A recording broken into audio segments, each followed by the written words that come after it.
មានផ្ទៃដី138,100,000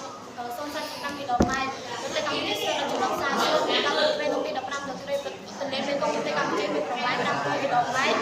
ហើយកម្ពុជាជាជំនឿរបស់គឺរបស់បានសហព័ន្ធបានទៅជុំ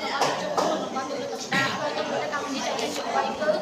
របស់ទន្លេមេគង្គរបស់ប្រទេសសាកលខ្មែរតាមសហព័ន្ធផ្លូវទឹកដល់សារៈសំខាន់ជាដល់ទឹកដល់ត្រីធ្វើនិវិជនវិរិយវិស្នៃគ្រូសាច់ដីល្បាប់ទៅ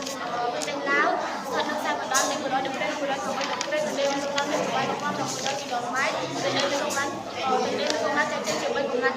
កំណាត់ទូប្របាកំណាត់ជាបាសាកំណាត់ទូប្របាកំណាត់ចាស់កំណាត់ជាបាសាលេមេគង្គ